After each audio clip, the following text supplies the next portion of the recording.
आपका डायरेक्ट समझा। फिर हमने एक ग्राफ वही बनाया था कि यहाँ से चला सितंबर में, और हमें लगता है कि 10 या 12 दिसंबर तक यहाँ तक पहुँच गया होगा। इस जलवायु क्षेत्र में जिसमें उत्तर प्रदेश है, कौन सी जलवायु क्षेत्र? मानसूनी जलवायु। इस तरह के कटिबंध में क्या हुआ, ठंडी की शुरुआत हो गई। ठंडी का लक्षण तो थोड़ा बहुत दिखने लगा कब? सितंबर में हल्का फुल्का जो है इतने आगे नहीं, शॉर्ट से आदमी शॉर्ट पे आ गए, हाँ? फिर आगे बढ़ के जो शर्ट से फुल शर्ट पे आया, फिर वुलन शर्ट पे आया, लेकिन ये 10 दिसंबर फिर जाके स्वेटर पहना दिया। यहाँ तक आते आते हम क्या हुआ, मोटे जैकेट पे आ गए। अभी मोटा जैकेट यहाँ पे चल रहा है, ये मान के चलो ये पूरा जनवरी। इसके बाद से ये है तुम्हारा एरिया फरवरी वाला, और फिर मार्च में तो यहाँ 23 मार्च को पहुँच ही जाएगा। यही बात इसमें लिखवाया गया है कि सूर्य के कर्क रेखा से की ओर बढ़ने के साथ, अर्थात ये मकर रेखा से कर्क रेखा की ओर बढ़ने के साथ ही तापमान में वृद्धि होना शुरू हो जाता है। तापमान में वृद्धि होना शुरू हो जाता है, अर्थात फरवरी मार्च से शुरू हो जाता है। तापमान में वृद्धि होना शुरू हो जाता है, जो के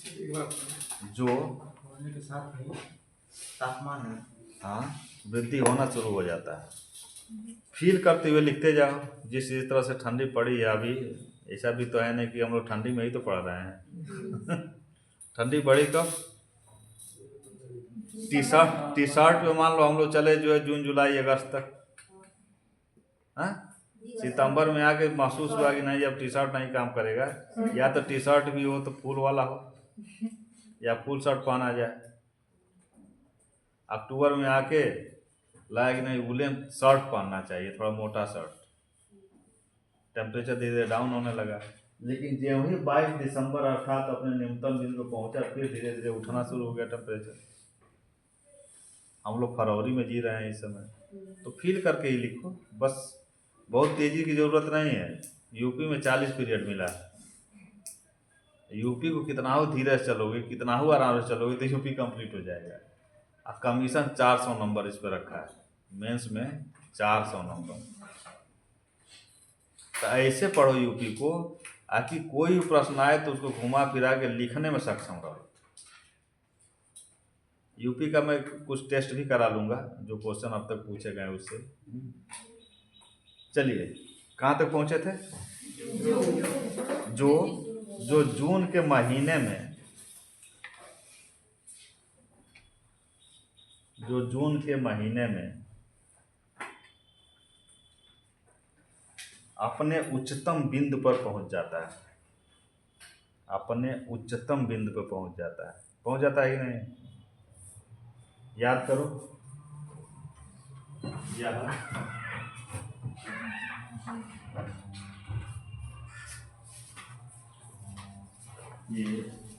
ये तो 0 अंश विषुवत रेखा है, और अच्छा हम लोग थोड़ा इस ग्राफ को गलत बना दिए। ये मकर रेखा होना चाहिए ना, ये विषुवत रेखा है, ये मकर है। सूर्य को हम यहाँ चला दिए, क्या गलत है? ये एक लाइन यहाँ खींच दो, ये हो गया 23 के जगह पे 0, वो हो गया 23, और 0 की जगह पे 23.5 जो है पूरब हो गया, उत्तर हो गया, दक्षिण। बस चिन्हाई तो खींचना है, तुमको करना क्या है?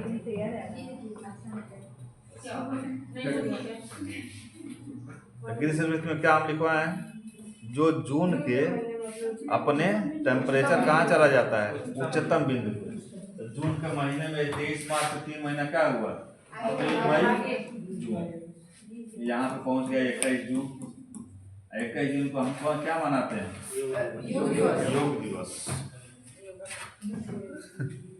21 को जब उत्तरी गोलार्ध में सबसे अधिक टेम्परेचर होता है तो हम क्या क्या करते रहते हैं? योगा करते रहते हैं, योग दिवस मनाते हैं। जून के महीने में उच्चतम इसमें पहुंच जाता है, क्योंकि आगे लिखो, क्योंकि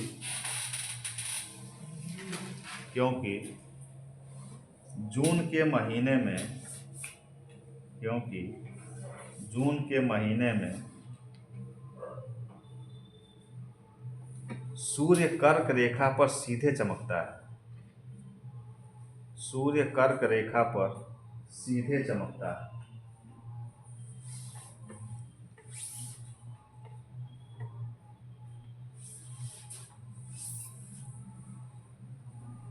चलिए, ग्रीष्म ऋतु में प्रदेश का तापमान,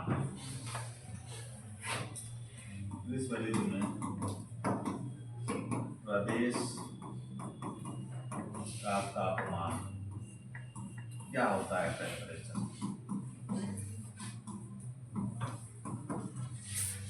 ग्रीष्म ऋतु में प्रदेश का तापमान, औसत अधिकतम तापमान, औसत अधिकतम तापमान। औसत अधिकतम तापमान क्यों यूज किया गया है? कभी ज़्यादा हो जाता है, कभी कम हो जाता है मानक से। सारे अधिकतम तापमानों को जोड़ लो, न्यूनतम आज जिस दिन अधिकतम तापमान थे उसकी गणना कर लो, है ना? तो उसको जोड़ने के बाद जितना दिन इधर अधिकतम तापमान रहा है उसको जो है भाग दे दो, जो निकलेगा उसी को हम कहते हैं औसत अधिकतम तापमान। हो सकता है कि जून का ही महीना हो और 1 से 5 जून तक जो है खूब टेम्परेचर में वृद्धि हुआ, लेकिन आगे चल के कुछ मौसम संबंधी परिवर्तन ऐसा हुआ, आगे बदली छा गया, कहीं से थोड़ा वो चक्रवाती तूफान आ गया, तो 5 से 10 के बीच में टेम्परेचर आ गया इसका अप्रैल टाइप का। तो औसत उच्चतम में यही 1 से 5 वाला जोड़ोगे ना, औसत उच्चतम तापमान जब अपने उत्तर प्रदेश का, प्रदेश ही पढ़ रहे हैं, 36 से 39 डिग्री सेंटीग्रेड तक होता है।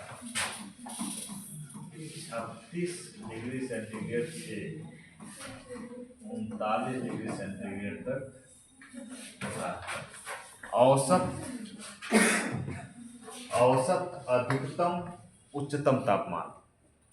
औसत अधिकतम नहीं, यही औसत अधिकतम उच्चतम। नहीं समझ पाए? नहीं समझ रही पाए? औसत कैसे निकाला जाता है?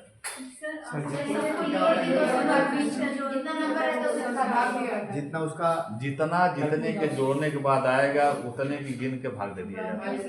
हम एग्जाम्पल भी समझाए कि हो सकता है कि 1 से 5 जून तक टेम्परेचर बहुत हाई हो, लेकिन अचानक मौसम संबंधी गतिविधियां ऐसी होंगी जिसमें कि 1 से 5 से 10 के बीच में बदली छा जाए या हल्का फुल्का झीसा हो जाए तो टेम्परेचर डाउन हो जाए। तो हमको औसत उच्चतम में उसको नहीं रखेंगे, औसत निम्नतम में रखेंगे। क्लियर हुआ? अभी नहीं हुआ है सर। जितने जितने तापमान है उनकी तुम्हारा चेहरा बता रहा है कि तुमको जो है क्लियर हुआ नहीं है।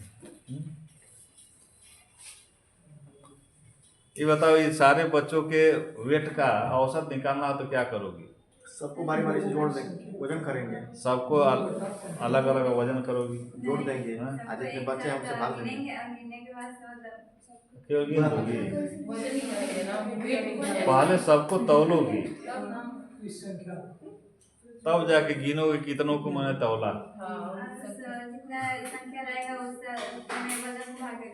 वजन को भाग दे देंगे। वाह, जितना वेट है उसमें जो है नंबर का तुम भाग दे दो, तो जो भागफल आएगा वो क्या होगा? एवरेज होगा। यही तो है, यही तो समझा रहे हैं। तो अब तुम लग रहा है कि हम अब रॉकेट उड़ाने वाले हैं, ऐसे देख रही हो। चलो, औसत अधिकतम तापमान अब अपने यहाँ उत्तर प्रदेश का कितना है? 36 और औसत न्यूनतम तापमान केवल गर्मी का मैं लिखवा रहा हूँ, पूरे 12 महीने का नहीं है। ग्रीष्म ऋतु हेडिंग है, हर एक तीनों ऋतु को हम लोग अलग अलग जो है डिफाइन करेंगे, देखेंगे। अभी हम ग्रीष्म ऋतु पढ़ रहे हैं। उत्तर प्रदेश की ग्रीष्म ऋतु में औसत अधिकतम तापमान कितना होता है? 36 डिग्री सेंटीग्रेड से 39 डिग्री सेल्सियस। चलिए, और औसत न्यूनतम गर्मी की ऋतु में औसत न्यूनतम तापमान 21 से 23 डिग्री सेल्सियस होता है। 21 से 23 डिग्री सेल्सियस। ग्रीष्म ऋतु में उत्तर प्रदेश में औसत अधिकतम तापमान 36 से 39 डिग्री सेल्सियस के बीच और औसत न्यूनतम तापमान 21 से 23 डिग्री सेल्सियस। ये ग्रीष्म ऋतु का है। ठीक। अब क्वेश्चन कहाँ से पूछा था कि ग्रीष्म औसत तापांतर क्या होता है ग्रीष्म ऋतु में? हाँ बताओ, कोई पूछ रहा था। ईयर के बाद 2023 में देखा गया कि ज़्यादा टेम्परेचर था, 24 से ये आंकड़ा किससे है? ये आंकड़ा जो है कि ये भी तो औसत पे ही डिपेंड है। साल हाँ, वो हर साल का अलग अलग नहीं मिलेगा। हाँ, वो करंट में मिलेगा, लेकिन जो प्रदेश की जो किताब लिखी जाती है वह क्या है, औसत 50 साल 100 साल का जो निकाल लेते हैं कि ये टेम्परेचर इस बीच में रहता है, उसी के आधार पर लिखा गया है। चलिए, औसत तापांतर प्रदेश का ग्रीष्म ऋतु का लिखो एकदम क्लियर कट। हम जानते हैं कहीं इधर उधर हो जाएगा। प्रदेश में उसी के नीचे लिखो, इन दोनों के नीचे। प्रदेश में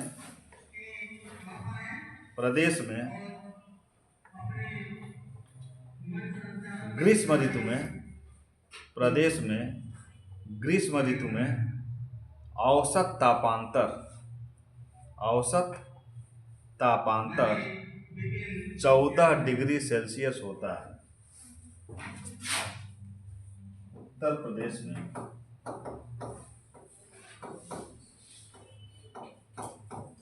औसत तापांतर 14 डिग्री सेल्सियस होता है। यही क्वेश्चन पूछा गया था पीसीएस में। उत्तर प्रदेश का औसत तापांतर ग्रीष्म ऋतु में कितना होता है? तो 14 डिग्री सेल्सियस। अब पीसीएस इतना नीचे जाता है, तुम्हारा लेखपाल क्या पूछेगा? प्रदेश में कितनी ऋतुएं होती हैं? क्या 2-3 यही ना पूछेगा। लेकिन पीसीएस थोड़ा अंदर घुसता है, क्योंकि पीसीएस बहुत बार पूछ चुका है ना, तो इसलिए अब अंदर घुसना शुरू किया है। अब बताओ, 20 क्वेश्चन समूह में आएगा और वनडे जो चल रहा है मारवाड़ी में, यूपी के लिए भागीदारी भवन मात्र 10 पीरियड दिया है। 10 पीरियड में किस तरह से यूपी पढ़ाया जा सकता है?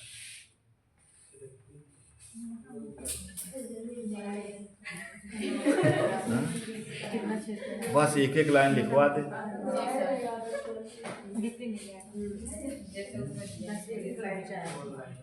तो ये तो है न पता, वहाँ पे रणनीति तैयार करने वाले परीक्षा के ऐसे लोग बैठे हैं। नहीं भाई, जो 20 नंबर के अनुसार तुम पीरियड भी तो दो।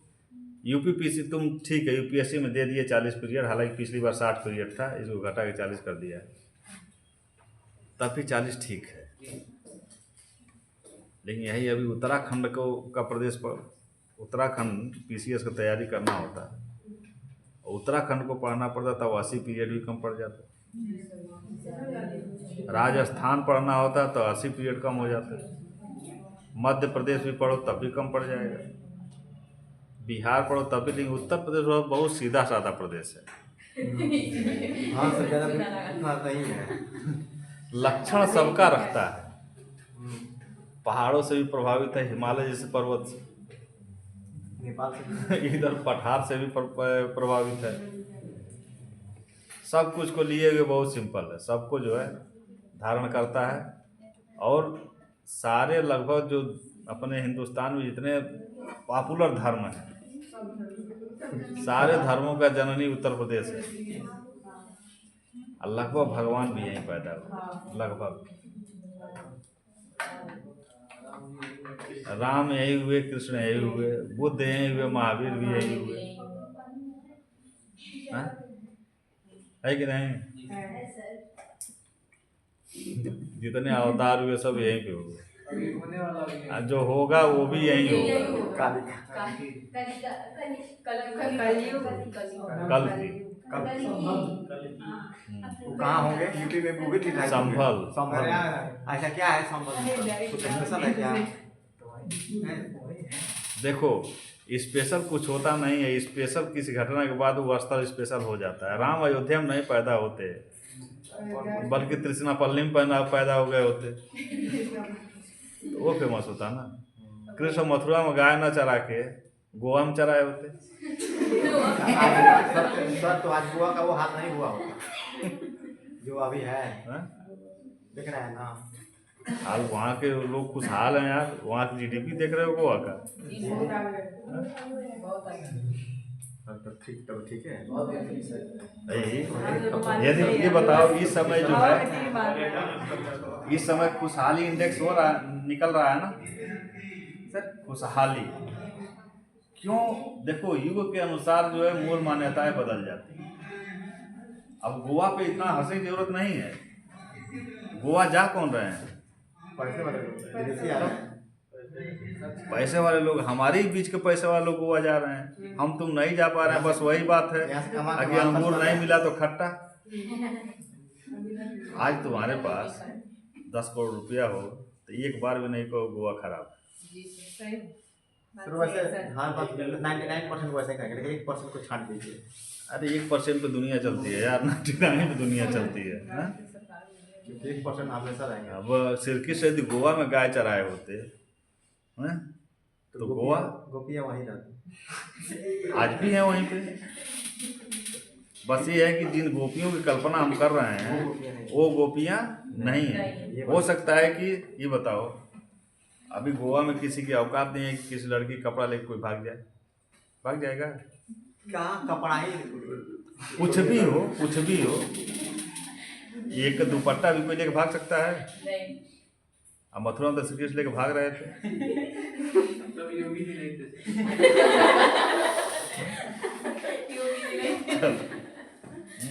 तो ये याद रखना, उत्तर प्रदेश में औसत तापांतर ग्रीष्म ऋतु में, उत्तर प्रदेश में औसत तापांतर कितना होता है?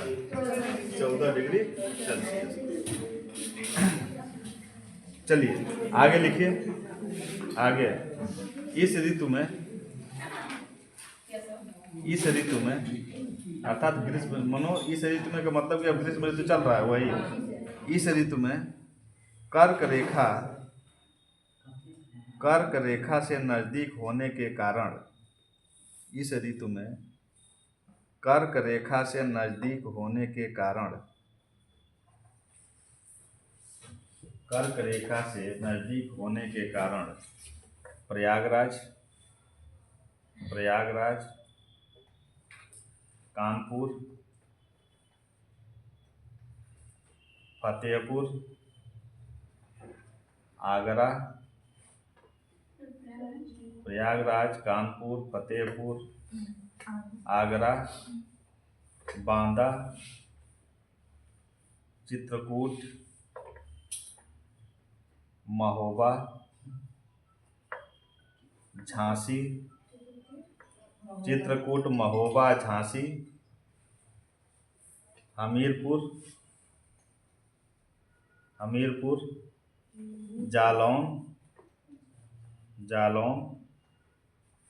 ललितपुर, जालौन डिस्ट्रिक्ट है, जालौन, ललितपुर इत्यादि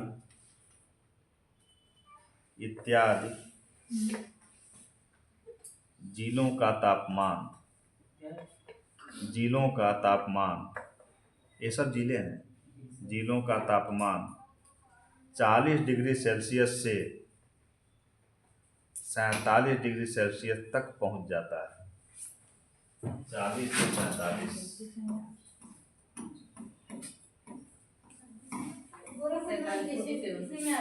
नहीं,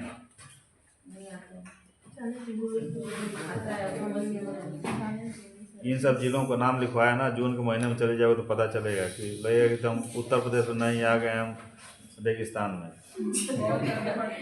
बहुत गर्मी पड़ती है इलाहाबाद में, इतना तक टेम्परेचर गर्मी में पहुंच जाता है। आगे लिखो। इस समय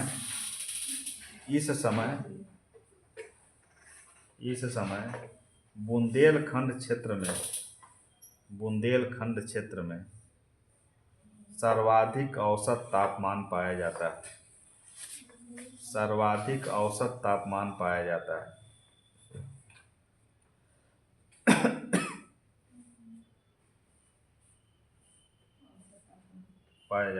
कहाँ पे? बुंदेलखंडीय क्षेत्र में।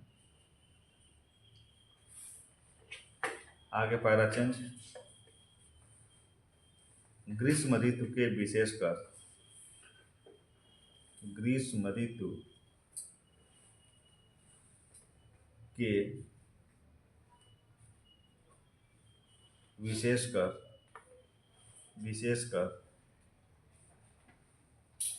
मई जून के महीने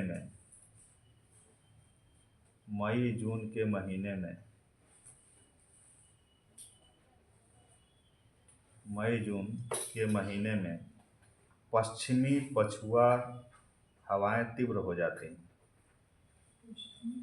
पछुआ हवाएं लिखो। पछुआ हवाएं वो पश्चिम से ही चलेगी। पछुआ हवाएं तीव्र हो जाती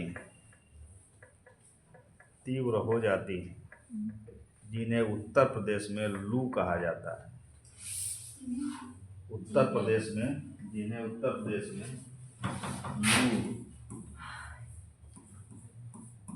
जिसको तुम लू कहते हो, इसका शुद्ध है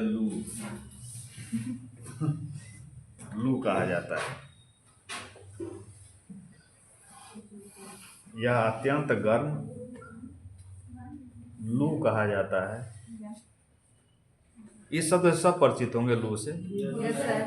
अब चलेगा। इसकी दिशा भी सबको पता होगी। पश्चिम से पूरब की ओर बहेगी। उड़ाता रहता है। चलिए, यह अत्यंत गर्म एवं शुष्क होती है।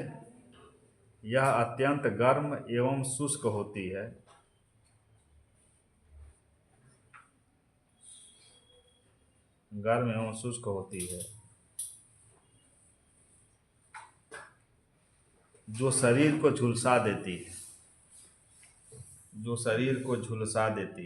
लू में फंस जाओ, देखो,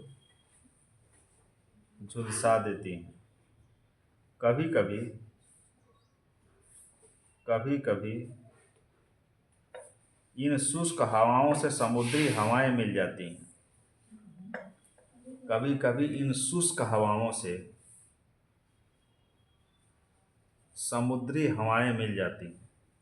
अब इसको समझ लो।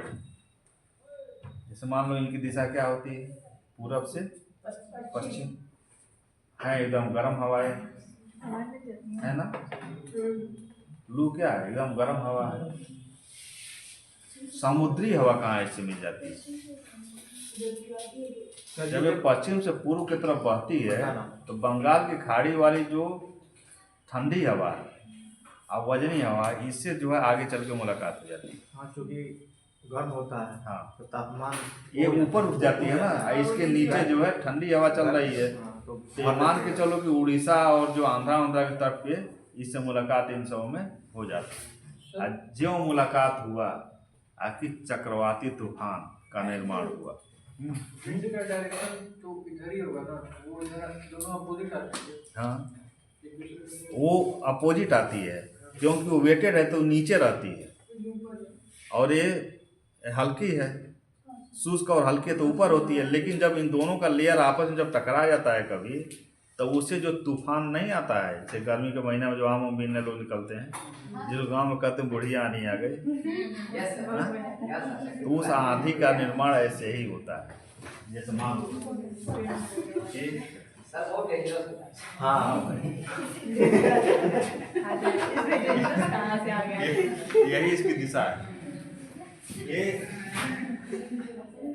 ये वाला इवेंट मान लो, ये जो है यहीं पे लू बन रहा है। थार का रेगिस्तान पाकिस्तान और हिंदुस्तान वाले में है, राजस्थान, यहीं पे लू बन रहा है। अब यहाँ से दिशा क्या होती है इसकी, पूरब होती है। इस तरह से चलती है, यहाँ से बन ऐसे ही चलती है ना, पूरब की तरफ। पूरब में बंगाल की खाड़ी है, बे ऑफ बंगाल, बंगाल की खाड़ी।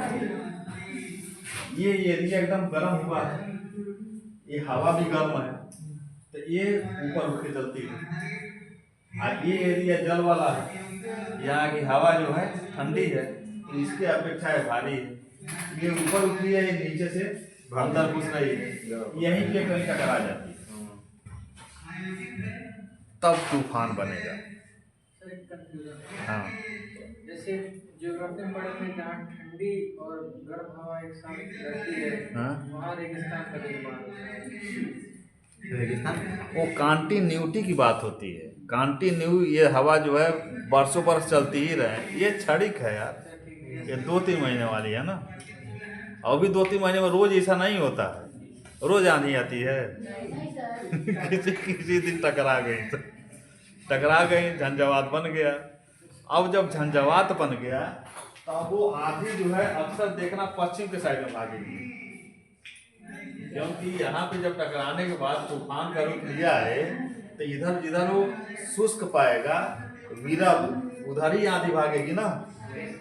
तो गर्मी में कभी भी अब से तुम लोग ये करना, जब गर्मी में आंधी आएगी ना, तो खड़ा होकर देखना कि हवा का रुख किधर है, देखना पूरब से पश्चिम, पूरब से पश्चिम, हाँ यही रुख रहेगा। इधर जो बड़ा आंधी आता है यस, उत्तर से, हाँ उत्तर की तरफ ज्यादा तो वही तो पूर्वी उत्तर से लेके जो है पश्चिम की तरफ भागेगा, क्योंकि ये जो है देखोगे एकदम एग्जैक्ट, तो पश्चिमोत्तर से दक्षिण पूर्व की तरफ ये हवा बह रही है, लू वाली, पश्चिमोत्तर से दक्षिण पूर्व की तरफ आंधी सीधे इसके विपरीत भागेगी, तो वही तो दिशा हो गया। गर्मी जैसे कि अपने यहाँ के जो आंधियाँ हैं ना, उनका भी दिशा चेंज होता रहता है। इस समय जो गर्मी समय आंधी आएगी, उसका रुख कभी भी जो है ना पूर्व के साइड से रहेगा, और उसका जो बहने का जो दिशा होगा उत्तर पश्चिम होगा, क्योंकि टकराहट यहीं पे हुआ है। इसी तट पे उड़ीसा आंध्र के तट पे टकरा जाती हैं सब दोनों, अब बीच बीच में उठ जाता है। क्लियर हुआ? चलिए कहाँ तक थे? हवाएं मिल जाती हैं, तो समुद्री हवाओं के मिलने के परिणाम स्वरूप, समुद्री हवाओं के मिलने के परिणाम स्वरूप, समुद्री हवाओं के मिलने के परिणाम स्वरूप 100 से 115 किलोमीटर 100 से 115 किलोमीटर प्रति घंटा के वेग से 100 से 115 किलोमीटर प्रति घंटा के प्रति आवक के वेग से, प्रति घंटा के रफ्तार से या वेग से, कहाँ से बोले, दोनों हवाओं को टकरवा ली हो, टकरा गई, अब नहीं टकरा पाएगी।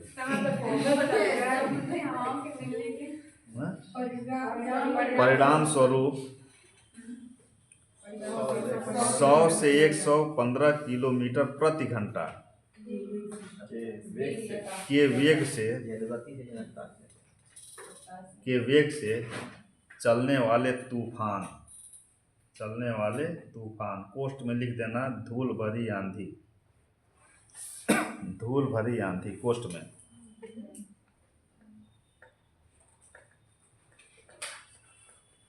आते हैं, कोष्ठ बंद आगे लिख देना आते हैं।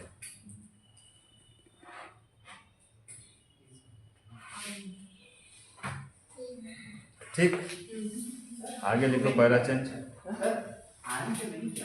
हाँ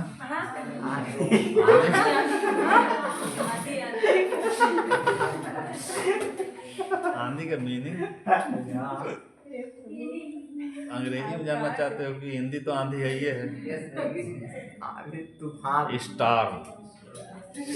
अच्छा लिखो अंग्रेजी में, यही होता है सत्या। साइक्लोन का चक्रवात होता है, आंधी या तूफान।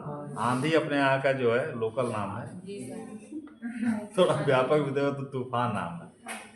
आप पूरे ग्लोबल देखोगे तो स्टार नाम है ना। चलिए पैरा चेंज कर दो, लिखो ग्रीष्म ऋतु में।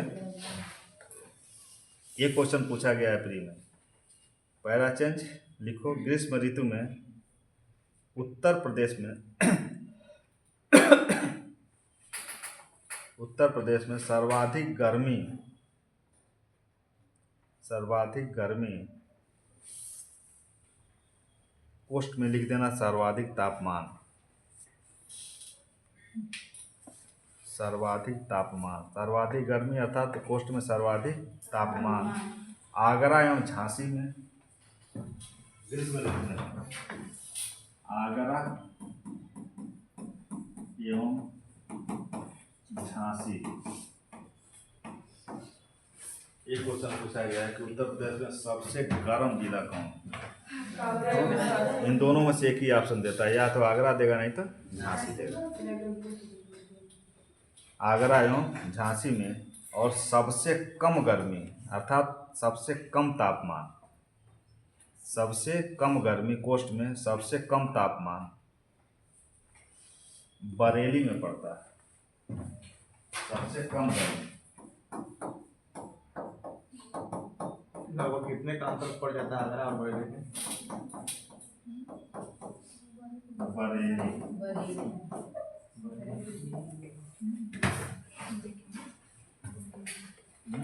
कितने का अंतर पड़ जाता है आगरा का डिस्टेंस?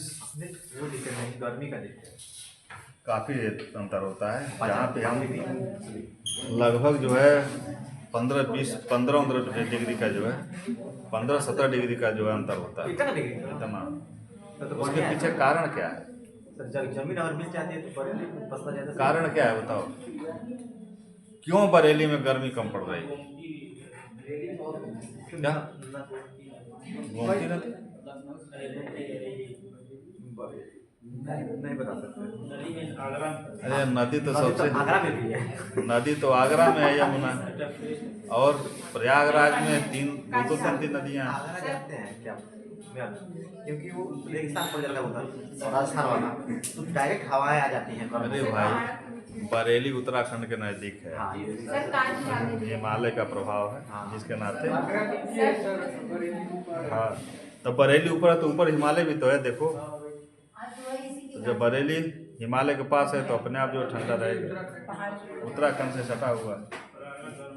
चलिए तो ये इम्पॉर्टेंट है कि ये दोनों पूछा गया है कि सर्वाधिक गर्मी और सर्वाधिक ठंडे जिले उत्तर प्रदेश से कौन है गर्मी ग्रीष्म ऋतु में। तो बरेली में सबसे कम और आगरा झांसी में सबसे ज़्यादा। ये भी एक कारण हो सकता है ना कि राजस्थान नजदीक है। कौन? हाँ वो भी है, वो भी है। अरे यार तो 11:30 हो गया। कई बजे तक क्लास है? 1:30 बजे तक। 1:30 बजे तक तो 12। क्या हो गया पढ़ाई दबा? नहीं कब से उसको शुरू करें, उसको हाँ चलो लू को ख़त्म कर लो, उसके बाद से उसको ये करेंगे। लू की उत्पत्ति कैसे होती है यही जानना चाह रहे थे ना, कैसे लू पैदा हो जाता है।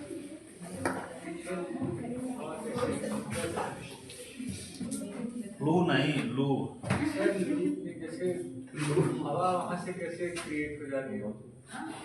डेजर्ट से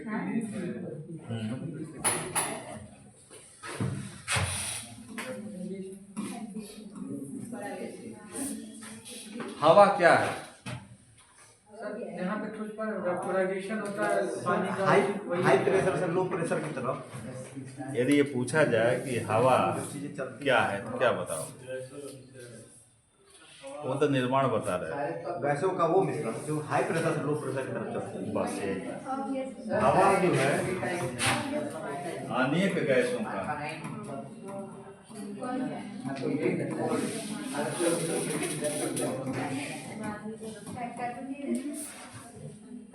एक दो गैस का नहीं, अनेक गैसों का मिश्रण होता है। और इसका स्वभाव क्या होता है? स्वाद स्वभाव नेचर, हवा का नेचर क्या होता है? हाई प्रेशर से लो प्रेशर की तरफ हाई प्रेशर से लो प्रेशर, जगह को भरना खाली जगह हो एचपी से एलपी की तरफ से बढ़ेगा।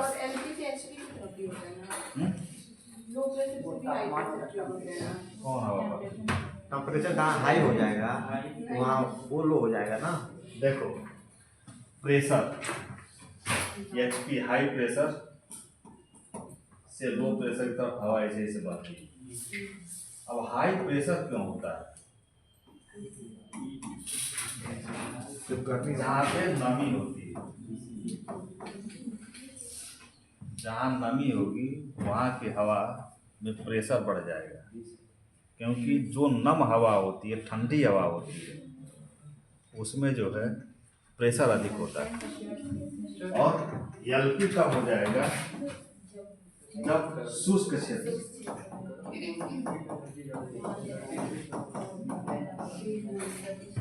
शुष्क क्षेत्र नमी में जैसे जो गर्म हवा होगी उसके अंदर में ज्यादा एनर्जी होगी। गर्म हवा में एनर्जी अधिक होगी। बहाव देख रहे हैं, उठाव नहीं देख रहे हैं। जो गर्म हवा होती है तो उठती है ऊपर, हल्की होती है। अब बहाव का मतलब कि जैसे कि यहाँ से पैरेलल आगे पीछे दाएं बाएं बहना, हॉरिजॉन्टल ऊपर उड़ना। तो जो हॉरिजॉन्टल की बात कर रहा है, हॉरिजॉन्टल जब हवा गर्म होगी तो ऊपर उठेगी। ये जो नमी वाली हवा होती है ना, बहु ऊपर नहीं उठती है, ये बहने लगती है। किधर बहती है? जिधर लो प्रेशर पाएगी, लो प्रेशर की तरफ बहना शुरू हो जाएगी। तो नमी वाली जो हवा होती है एचपी हाई प्रेशर वाली होती है, और यही हाई प्रेशर वाली हवा एलपी शुष्क क्षेत्र में जो लो प्रेशर बनता है उधर बहने लगती है। अब लू क्यों आप कह रहे थे कि वहां पे लू बन कैसे जाता है हवा? तो थार का जो रेगिस्तान है अपने यहाँ, भारत पाकिस्तान दोनों पड़ता है कि नहीं? उस एरिया में देखो कि वो अरब सागर से काफ़ी दूर है, अरब सागर से काफ़ी दूर है। और वहाँ पे हम देख रहे हैं कि जब ये जून जैसे कि अप्रैल के बाद, अप्रैल मई के बाद, एक तो रेगिस्तान की भी एक बड़ी विशेषता होती है। रेगिस्तान हम किसको कहते हैं? रेगिस्तान की परिभाषा बताओ। जहाँ पे पेड़ पौधे ना हो पाए, मतलब वेजिटेशन ना हो, विविधता ना हो, प्लस गर्मी ज़्यादा पड़े और एक मैदान की तरह हो, मैदान का स्वभाव रखता हो। पर्वतीय अवरोध किसी भी चीज का जो है ना एग्जैक्ट नहीं बताते हो। एग्जैक्ट मालूम रहेगा तब ना सर, एग्जैक्ट मालूम रहेगा तब ना। एग्जैक्ट यही कहो ना, जब कोई रेगिस्तान की बात करे तो बायोडाइवर्सिटी, मोर, मोरनी, गौरैया, चिड़िया, नीम, बबूल, ये सब की परिभाषा से वो कभी संतुष्ट नहीं होगा। तुम सीधे कह दो कि जहाँ पे वर्ष में, साल में वर्षा 25 सेंटीमीटर से कम होती है, 25 सेंटीमीटर से कम बारिश रिकॉर्ड की जाती हो एक लंबे समय तक, उसी क्षेत्र को हम कहते हैं रेगिस्तान। 15 साल तक, हाँ सही कह रहा है, 15 साल तक अगर जो 25 सेंटीमीटर से कम वर्षा रिकॉर्ड हो रही है तो उसको हम डेजर्ट घोषित कर देते हैं। यही परिभाषा है। तुम लोग कहो सो मोर, कौआ, तोता, खजूर, पता रहेगा तो ना, हमें तो पूछ दिया कि अंदाजा से दिमाग लगा क्या नहीं बता। अंदाजा दिमाग लगाने से अच्छा है ना कि उस क्वेश्चन को लिखे हुए मत करो। अब घुमाओगे वो लड़का खोज रहा है। एक हमारे मित्र हैं युवा कल्याण अधिकारी, जागृति के बहुत अच्छे जानकार हैं। जागृति से नेट और सब कुछ है। पीसीएस के इंटरव्यू में पूछा कि अच्छा बताओ कि वर्षा ऋतु किसे कहते हैं। अब जागृति के अनुसार बताने लगे कि सर ITCZ जो हवाएं, ITCZ के बारे में कोई सुने हो?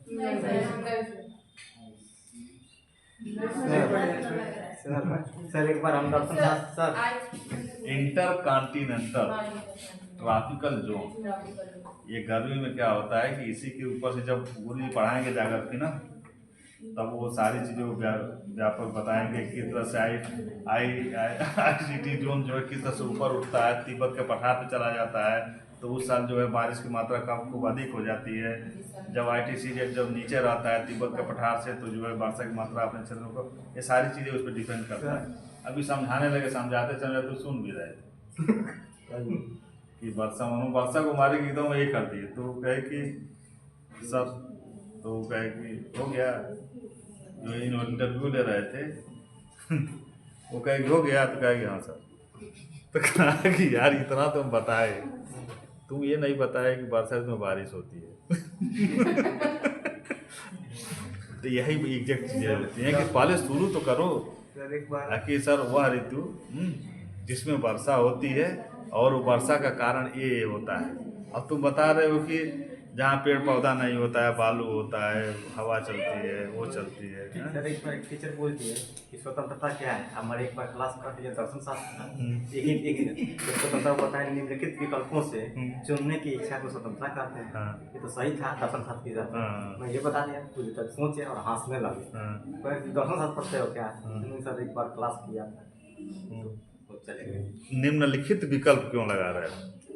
बहुत सारे विकल्प हैं, निम्नलिखित नहीं होता, अनेक विकल्पों में से अपने अनुसार एक विकल्प को चुन लेना ही स्वतंत्रता है, जो हमारी इच्छा करे।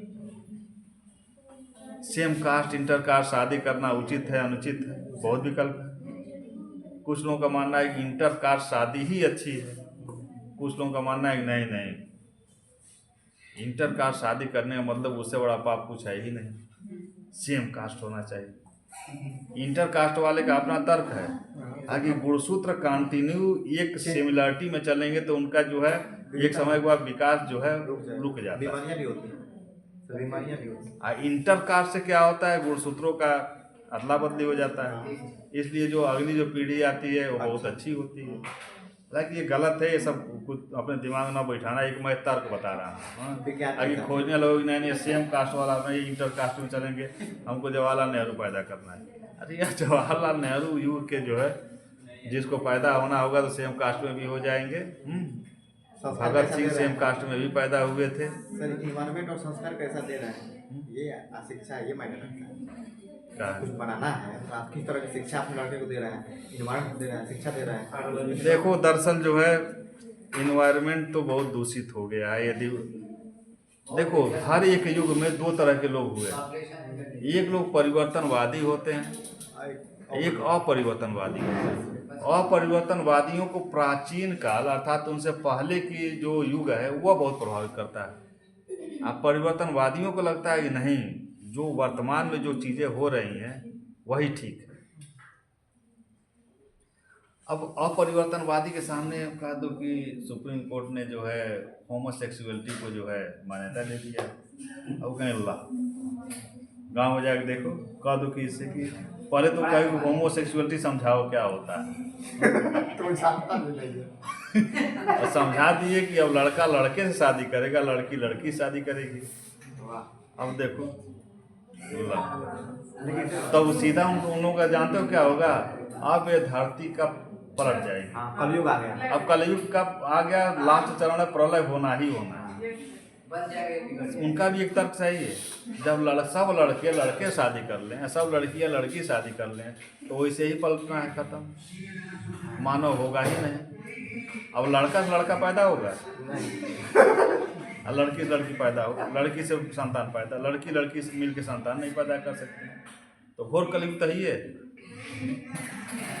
कलयुग यही ना है, इसी तरह तो जो है खत्म होता है। लेकिन सुप्रीम कोर्ट में बैठे हुए उतने बड़े विद्वान लोग कह रहे हैं कि नहीं, वो धरातल पे नहीं ना है सर। लेकिन उनका ये कहना है कि ये है उत्तर आधुनिकता। उत्तर आधुनिकता में यदि हमारा मन कर रहा है कि हम जो है पैर के बल न चल के जो है सर के बल, बिना कपड़ों के भी तो चलो, आप रोकने वाले नहीं होते, वो भी तो मांग हो रहा है सर। आप रोकने वाले नहीं होते हैं कि किसी का मन कर रहा है कि वो पैर से नहीं चलना चाह रहा है, वो दोनों वो सर से चलना चाह रहा है, चलने दो। ये तुम कहने यदि कह दिए कि अबे यार ये सब क्या कर रहे हो, तब तुम जो है उसके स्वतंत्रता और निजता के मामले में तुम हस्तक्षेप कर रहे हो। यही बात उत्तर आधुनिकता है। उत्तर आधुनिकता में कहीं ना कहीं ये चीज थी कि अच्छा के बारे में उसको समझाओ, लेकिन उत्तर आधुनिकता में समझाने वाला कॉन्सेप्ट ही खत्म है। समझा नहीं सर, उसकी जो इच्छा करे वो करे। सर डिमांड ये भी चल रहा है कि हम बिना कपड़ों के चलेंगे। या जो डिमांड है, महावीर स्वामी 6 शताब्दी ईसा पूर्व में चल दिए थे। महावीर स्वामी आप भी तो भारत में चलिए रहे हैं सब एकदम। कुछ दिन पहले देखे तो जो है यहाँ पे जैन धर्म वाले हैं हमारे भूखुंदू में, उस पतंग जी महाराज देखी थी उधर तुम? अभी आए थे दिगंबर संप्रदाय वाले, दिगंबर संप्रदाय वाले, मतलब वैसे चलती है, वैसे ही पूरा जमात चल रही है।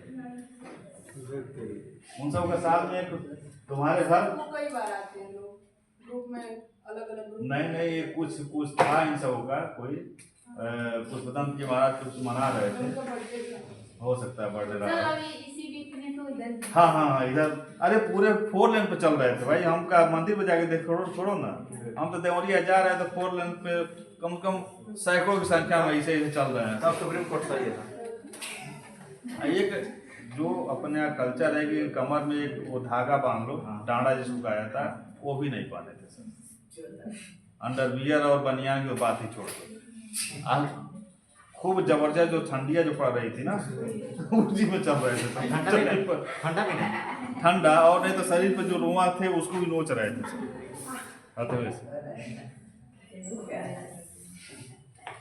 यानी कि पहले हो चुका है वहीं अब सुप्रीम कोर्ट का सब कुछ भी नया सुप्रीम कोर्ट नहीं कर रहा है। तब ठीक है, लेकिन देखो मस्त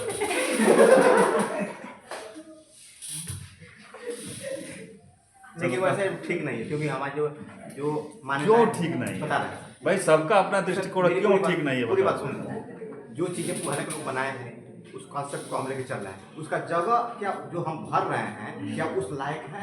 जैसे आप ये बताओ जो कपड़ा पहने हो, इस कपड़ा को बनाने में वनस्पतियों का हानि हुआ? हाँ, आज जहाँ बना वहाँ से जो है पर्यावरण प्रदूषित हुआ। दिगंबर वाले क्या कर रहे हैं? प्रकृति के साथ हम कोई छेड़छाड़ करेंगे ही नहीं, न पहनेंगे, न पेड़ पौधा कटेगा, न रेशा बनेगा, न वहाँ पे कोई कंपनी बनेगी। पर्यावरण जैसा है वैसा ही। उनका ये मानना है कि जितना अधिकार पशुओं को उतना ही अधिकार हमारा है। हम क्यों शेरवानी पहने भाई, क्यों शेरवानी पहने? फिर भी एक समाज है जो क्या मापदंड है उसको तो ये बताओ, गाय और सांस यदि शेरवानी पहनना शुरू कर दें, शेरवानी और साड़ी पहनना शुरू कर दें, कहाँ से पहना लें? वो भी तो जीव ही हैं। उस पर हम लोग ध्यान भी नहीं देते ना, जिस पे ध्यान देते हैं उसको तो समर्थन करें। सर जो चीजें हम रिप्लेस करने वाली जो चीजें क्या उतनी महत्वपूर्ण है, उतने काबिल है? जैसे आप जैसे तो कोई भी टीचर पढ़ा सकता है, ठीक है? तो क्या हम लोग जो रिप्लेस कर रहा है क्या आपकी वो देखो उनकी सोच वहां से है ना कि हर एक आदमी को सोचने का अधिकार है। हो सकता है जो सोच की इस दिशा में बढ़ाया, वह कुछ लोगों के सोच को दबा भी दिया। कुछ लोग ऐसे भी थे, जैसे मान लो दिगंबर संप्रदाय वाले थे उस समय, श्वेतांबर दिगंबर में भी उस समय जो है तुम पढ़े हो कि वहाँ पे जो है डिस्प्यूट हुआ, जैन धर्म 2 भागों में बट गया। तो सारे लोगों की मान्यताओं को जो है एकदम ओपन छोड़ दो, यही उत्तर आधुनिकता है। चलो जब नीति शास्त्र पढ़ाने का मौका आएगा ना तो उस पर चर्चा करें। चलो लू कहाँ पैदा हुआ? पैदा हुआ अपन यहाँ था मरुभूमि में, हार के रेगिस्तान। और हवा का नेचर क्या होता है कि हाई प्रेशर लो प्रेशर की तरफ बढ़ेगा। लो प्रेशर अक्सर कहाँ पाया जाता है? जहाँ हाई टेम्परेचर हाई होगा। लो प्रेशर ना हाई प्रेशर वहाँ पर जहाँ नमी होगी, जैसे झील हो, सागर हो, नदी हो, वहाँ पे अपने आप वहाँ की हवा जो है ठंडी होगी और उसका दबाव हाई होगा। और जहाँ पे इस तरह का जो है बालू का अंबार हो तो वहाँ पे टेम्परेचर अधिक होगा तो प्रेशर क्या होगा? कम होगा। यहाँ क्या होता है कि अप्रैल से टेम्परेचर हाई होना शुरू हो जाता है इस क्षेत्र में, जो थार का रेगिस्तान है उस क्षेत्र में अप्रैल से शुरू हो जाता है, क्योंकि यहाँ पे बारिश भी नहीं होती है। तभी हम इसको डेजर्ट घोषित किए हैं। 25 सेंटीमीटर से कम बारिश हो रही है। जब अप्रैल से जब हाई होना शुरू हो जाता है तो करते करते मई तक आते आते मई जून तक आते आते यहाँ पे सूर्य की किरणें इतनी तीव्र पड़ने लगती हैं। पड़ती तो हर जगह, लेकिन यहाँ पे बारिश होता नहीं है। ऑलरेडी सूखी भूमि है, एकदम गर्म हो जाता है। गर्म होके जो है यहाँ की हवा गर्म होके एकदम ऊपर उठने लगती है, गर्म होके एकदम ऊपर उठती है। और ऊपर जब उठती है तो वहीं से चारों तरफ फैलने लगती है। और जब फैलती है तो इसको दिशा मिल जाता है। पश्चिम ये नहीं जा पाती है, क्योंकि पश्चिम में अरब सागर है कि नहीं? मैप देखो वर्ल्ड का, राजस्थान, गुजरात और जो थार वाला पाकिस्तान बेल्ट पकड़ोगे तो उसके किनारे कौन सा है? अरब सागर है। अगर अरब सागर की हवा क्या है? वेटेड है। तो इसलिए ये ठंडी हवा उधर नहीं बढ़ पाती है, तो इसका रुख हो जाता है पश्चिम से पूरब की तरफ, क्योंकि उत्तर भारत का स्थलखंड एक लंबा पड़ जाता है। इसीलिए पाकिस्तान से होते हुए राजस्थान, पंजाब, हरियाणा अर्थात पूरे उत्तर भारत को अपने आगोश में ले लेती है। और ये लगभग जो है जून के लास्ट तक ये पछुआ हवा जो बहती है खूब तेज, इसी को हम कहते हैं लू। क्लियर हुआ कि इसका रुख जो है पश्चिम क्यों नहीं होता है? पश्चिम रुख होता तो लू हम लोग के पास आता ही नहीं। पश्चिम इसलिए रुख होता है कि उधर अरब सागर है, वहाँ की हवा जो है जल के ऊपर वाली वेटेड होती है, उसमें जो है प्रेशर अधिक होता है, तो उधर न जाके जो है ये मुड़ जाती है अपने उत्तर भारत के मैदान के तरफ। चलो आते हैं, तब इसके बाद इतिहास पढ़ेंगे। हाँ लो, चलो लिख लो।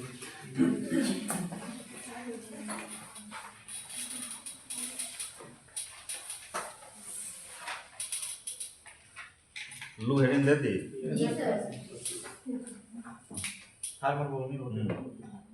अप्रैल के महीने से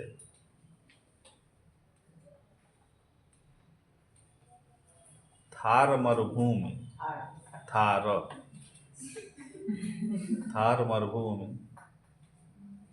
का मतलब होता है मरुस्थल।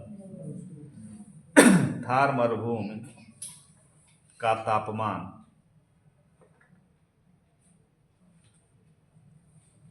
बढ़ने लगता है।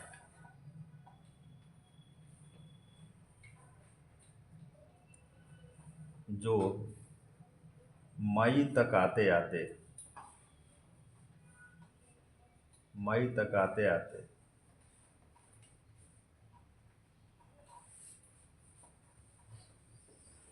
उच्च तापमान हो जाता है।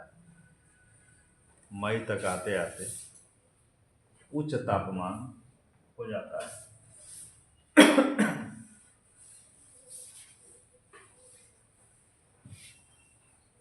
तापमान अधिक होने के नाते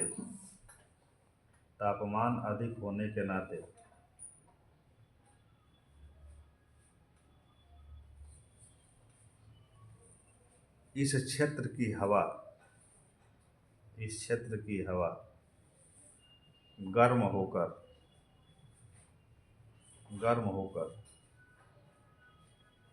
ऊपर उठती है।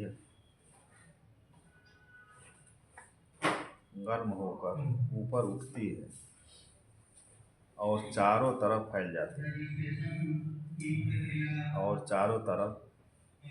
फैल जाती है। इस गर्म हवा के बहने की दिशा,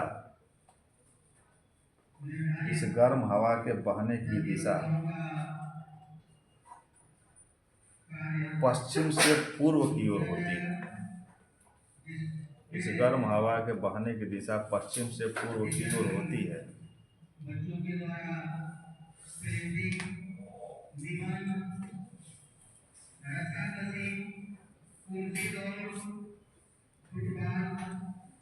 जिसमें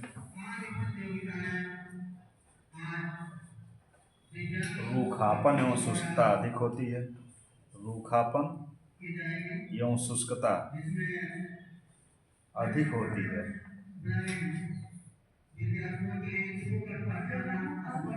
रूखापन एवं शुष्कता अधिक होती है। इसी हवा को गंगा एवं सिंधु के मैदान में, या इसी हवा को उत्तर भारत में, इसी हवा को उत्तर भारत एवं पाकिस्तान में, उत्तर भारत एवं पाकिस्तान में,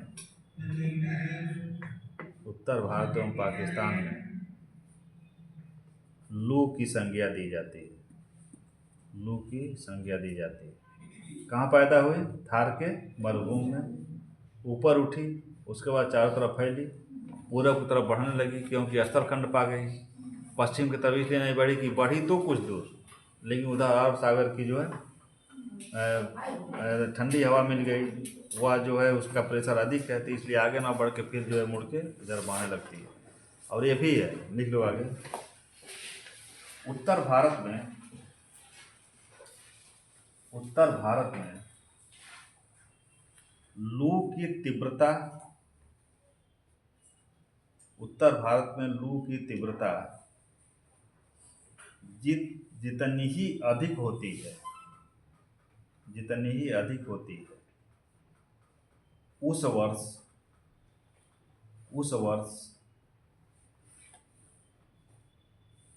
अधिक वर्षा होने की संभावना होती है।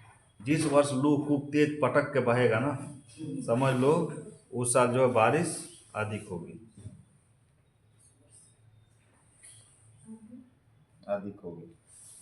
लगभग हम लोग जो आज केवल उत्तर प्रदेश न पढ़ के जो है उत्तर भारत की पूरे भूगोल को आज देखा गया। हाँ, केवल उत्तर भारत नहीं है, ये लगभग जो है भारत का भूगोल। चलो चाय पी के आते हैं, तब इतिहास इसके बाद से शुरू। इतिहास कौन